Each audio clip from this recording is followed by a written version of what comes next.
الرجیم اما بعد اعوذ باللہ من الشیطان الرجیم بسم اللہ الرحمن الرحیم۔ میرے معزز سامعین و ناظرین، السلام علیکم ورحمۃ اللہ وبرکاتہ۔ مسلسل سورہ بقرہ سے آپ درس قرآن فرما رہے ہیں۔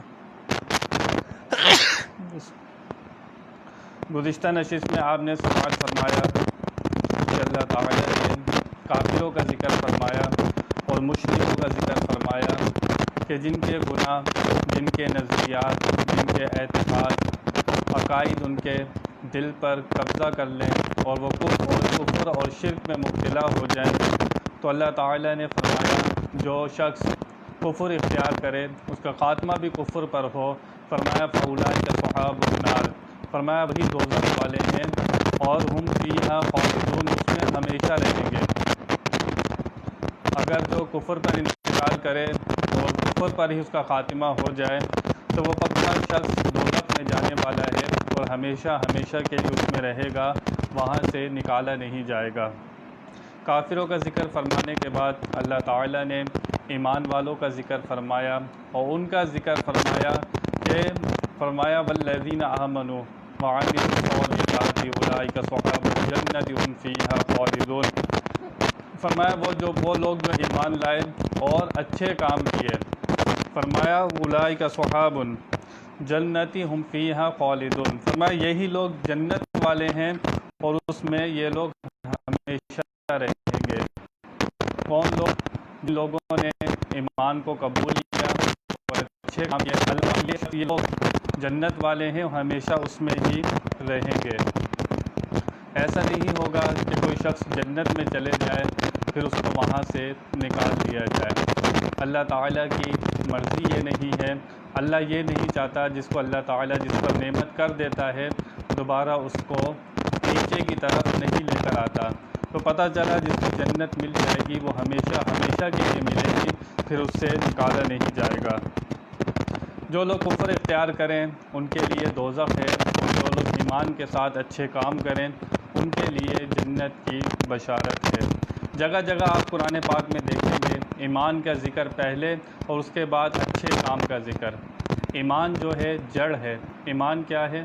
اللہ کو یکتا ماننا، اس کے رسول کی نبوت کا اقرار کرنا اور شہادت کی گواہی دینا کہ آپ آخری نبی ہیں اور ان کی نبوت کو ماننا اور آپ کو آخری نبی ماننا اور جنت کو ماننا، دوزخ کو ماننا، اللہ تعالیٰ کی تمام کتابوں پر ایمان رکھنا، یہ وہ عقائد ہیں کہ جس سے بندہ ایمان میں داخل ہو جاتا ہے اور ان کا انکار کر کے وہ شخص ایمان سے نکال دیا جاتا ہے۔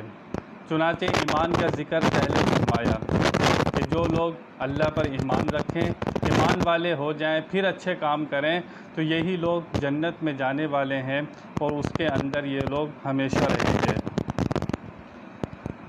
پہلے ذکر ہوا کہ کھلے کافر تھے، ایک تو کفر بھی اختیار کرتے تھے اور ان کے عقیدے بھی کفر والے اور ان کے اعمال بھی برے، فرمایا یہ لوگ دوزخ والے ہیں۔ پھر فرمایا جو ایمان لائے اچھے کام کرے، فرمایا یہ جنت والے ہیں۔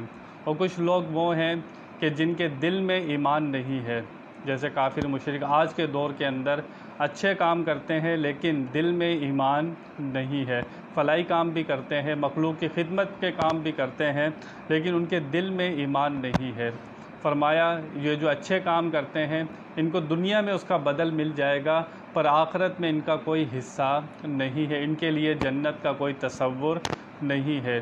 مخلوق کے لیے اچھے کام کرتے ہیں، اس کا بدل انہیں دنیا میں مل جاتا ہے اور دنیا کی نعمتیں انہیں مل جاتی ہیں، ان کے لیے آسانیاں مہیا کر دی جاتی ہیں۔ یہ جو لوگ مخلوق کی خدمت کرتے ہیں کافر، ان کے دل میں ایمان نہیں ہوتا پر کام اچھے کرتے ہیں، ان کا بدلہ دنیا میں ہے، آخرت میں کچھ نہیں ہے۔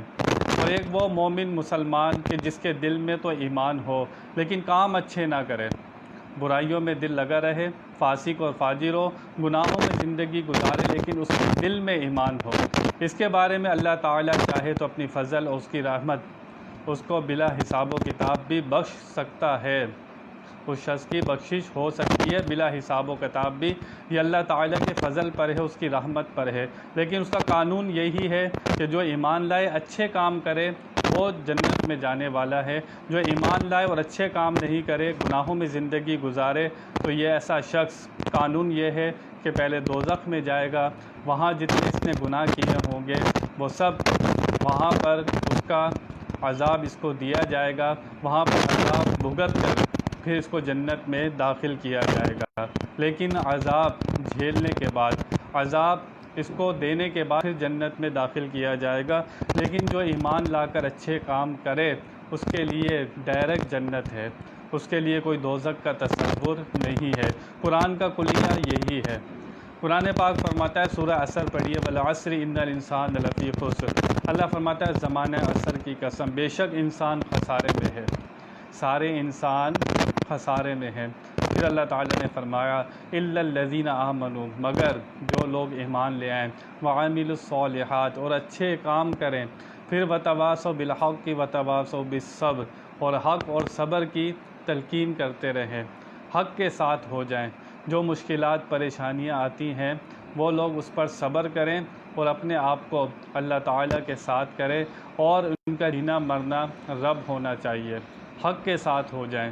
کیا مطلب؟ دنیا کے ساتھ نہ ہو، ان کا دل و دماغ اللہ تعالیٰ کے ساتھ ہو، ان کی ساری امیدیں اور سب کچھ اللہ تعالیٰ سے وابستہ ہو جائے۔ وہ لوگ اللہ تعالیٰ کے لیے دنیا میں جئیں، جو اللہ تعالیٰ نے قرآن پاک نازل کیا اور جو احکام نازل کیے اس پر وہ لوگ عمل کریں، تو یہ لوگ کون لوگ ہیں؟ یہ کامیاب لوگ ہیں۔ ورنہ اللہ نے فرمایا سب انسانیت خسارے میں ہے، لیکن کامیاب شخص وہی ہے جو ایمان لانے کے بعد اچھے کام کرے۔ قرآن پاک کا قانون یہی ہے۔ اللہ تعالیٰ چاہتا ہے کہ مسلمان ایمان والے ایمان لے آئیں، پھر اچھے کام کریں۔ جو مسلمان اس امید پر گناہ کرتے رہتے ہیں کہ ہم تو ایمان والے ہیں لیکن اچھے کام نہیں کرتے، یہ قرآن و حدیث کا قانون نہیں ہے۔ اللہ تعالیٰ نیکوکاروں کو، متقی لوگوں کو پسند کرتا ہے، اور جگہ جگہ قرآن پاک میں فرماتا ہے کہ جنت متقی لوگوں کے لیے ہے، جو اللہ سے ڈرتے ہیں اور گناہوں سے بچ بچ کر زندگی گزارتے ہیں، ان کے لیے جنت ہے۔ تو یہ قرآن پاک کا قانون ہے، کلیہ ہے۔ اللہ تعالیٰ انسان کو ظاہر بھی صاف کرنا چاہتا ہے، اس کا باطن بھی صاف کرنا چاہتا ہے۔ یہ کوئی مولوی نہیں کہتے کہ تم نیکوکار ہو جاؤ، قرآن و حدیث کا مطالعہ کریں، جگہ جگہ آپ کو ملے گا۔ اللہ فرماتا ہے کہ ظاہر بھی صاف کرو، اپنا باطن بھی صاف کرو، گناہوں سے بچ بچ کر زندگی گزارو، جگہ جگہ قرآن پاک میں موجود ہے۔ اس لیے علماء جو مطالعہ کرتے ہیں قرآن و حدیث کا، پھر وہ یہی بات عوام میں بیان کرتے ہیں کہ اللہ یہی چاہتا ہے کہ ایمان کے ساتھ ساتھ بندہ اچھے کام بھی کرے، پھر وہ ہمیشہ ہمیشہ کے لیے جنت میں رہے گا۔ قرآن پاک میں جہاں دیکھیں گے ایمان کا ذکر پہلے، پھر اس کے بعد اچھے اعمال کا ذکر۔ اگر جس کا ایمان اچھا نہیں ہے، جتنے اچھے کام کر لے، اس اچھے کاموں کا آخرت میں اسے کوئی فائدہ نہیں ہے۔ اور کافر مشرک جو لوگ کام کرتے ہیں، انسانیت کے لیے اچھے کام کرتے ہیں، ان کا بدل اسی دنیا میں ان کو دے دیا جائے گا، پر آخرت میں ان کا کچھ حصہ نہیں ہے۔ تو ایمان والوں، مسلمان کو، مجھے اور آپ کو یہی بات سمجھنی ہے کہ اللہ تعالیٰ توبہ کرنے والوں کو پسند فرماتا ہے، اللہ تعالیٰ نیکوکاروں کو پسند فرماتا ہے، اللہ تعالیٰ تقوی اختیار کرنے والوں کو پسند فرماتا ہے۔ یہی قرآن و حدیث کا پیغام ہے، اور علماء یہی آواز لگاتے ہیں، وہ اپنے پاس سے آواز نہیں لگاتے۔ قرآن و حدیث نے اعلان کیا ہے جو ایمان لے آئے پھر اچھے کام کرے، اس کے لیے جنت ہے، وہ ہمیشہ ہمیشہ اس میں رہے گا۔ 50 سال، 60 سال، 70 سال یہاں پر گناہوں سے بچ بچ کر زندگی گزارنی ہے، اور وہ شخص بڑا کامیاب ہوتا ہے جو یہاں کی زندگی گناہوں سے بچ بچ کر گزار لیتا ہے۔ پھر ہمیشہ کے لیے آخرت کا آرام ہی آرام ہے۔ وہاں پر کیسا آرام ہے کہ وہاں پر موت نہیں آئے گی۔ یہ دنیا تو فانی ہے، یہاں کے مزے بھی فانی ہے، یہاں کی لذتیں بھی فانی ہیں، آخرت کی لذتیں، مزے ہمیشہ کے لیے ہیں۔ انسان جب اس زندگی کا تصور کرتا ہے، جب اس زندگی کے بارے میں سوچتا ہے، تو ایمان والے کو تو ایمان ہوتا ہے کہ مرنے کے بعد بھی ایک زندگی ہے، مرنے کے بعد بھی ایک جہان ہے۔ جنت پہ ایمان رکھتا ہے، دوزخ پہ ایمان رکھتا ہے، قیامت کے دن حساب کتاب پر ایمان رکھتا ہے، نامہ اعمال سیدھے ہاتھ میں دیا جائے گا، الٹے ہاتھ میں دیا جائے گا، اس پر ایمان رکھتا ہے۔ اچھے لوگوں کے چہرے چمک رہے ہوں گے قیامت کے دن، برے لوگوں کے چہرے سیاہ ہو جائیں گے۔ ہمارا تو ایمان ہے ان باتوں کے اوپر، پھر ہم قیامت کے لیے، آخرت کے لیے کیوں نہیں سوچتے؟ ہم اس جہاں کی فکر کیوں نہیں کرتے جہاں پر ہمیں ہمیشہ ہمیشہ کے لیے جانا ہے؟ یہ دنیا عارضی گھر ہے، یہاں کے پلان ہم بناتے رہتے ہیں لیکن وہاں کے پلان کی ہمیں کوئی فکر نہیں ہوتی۔ قرآن پاک میں جگہ جگہ دیکھیں تو اللہ تعالیٰ بندے کو آخرت کی یاد آتا ہے، آخرت کا یاد کرو، وہاں کی نعمت یاد کرو، اس کا تعلق ایمان کے ساتھ ہے اور اچھے کاموں کے ساتھ ہے، برائیوں سے بچنے کے ساتھ ہے، تقوی اختیار کرنے کے ساتھ ہے۔ جو شخص نیکی اختیار کرے، نیک ہو جائے، متقی ہو جائے، اس کے لیے اللہ تعالیٰ نے جنت کا وعدہ فرمایا ہے۔ بیان میں کوئی غلطی ہو اللہ کی بارگاہ میں توبہ کرتا ہوں۔ آخر دعوانا الحمدللہ رب العالمین۔